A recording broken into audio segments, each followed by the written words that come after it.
Video শুরুতে বলে দিচ্ছি, আপনারা যারা ফ্রিল্যান্সিং করে ঘরে বসে টাকা ইনকাম করতে চান তারা ভিডিওর স্ক্রিনে দেওয়া হোয়াটসঅ্যাপ নাম্বারে যোগাযোগ করুন।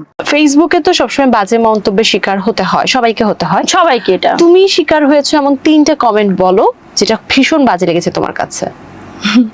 এই যে কিছু কিছু কমেন্ট থাকে না যে হোটেল মালিকদের দৃষ্টি আকর্ষণ করছে, আপনাদের কর্মী পালিয়ে এসেছে। আরে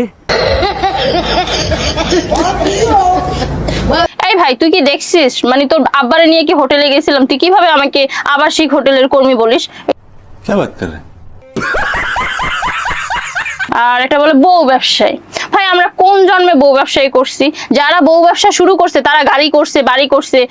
আমার কি আছে? আমি কি ব্যবসা করছি নাকি? আমি যদি বউ ব্যবসা, আমার জামাই যদি বউ ব্যবসা করতো তাহলে আজকে আমারও একটা গাড়ি থাকতো, ঢাকা শহরে একটা ফ্ল্যাট থাকতো, অবভিয়াসলি আমারও সেলুন থাকতো, আমিও নাপিত হয়ে যেতাম। কিন্তু এটা তো আমরা করিনি। আমি একজন মডেল, সো আমার কাছে ভিডিও করতে ভালো লাগে, ওই ভিডিও মেক করে হচ্ছে আমি টিকটকে আপলোড করি। এটাকে বউ ব্যবসা কখনোই বলে না। সঠিক বলেছেন।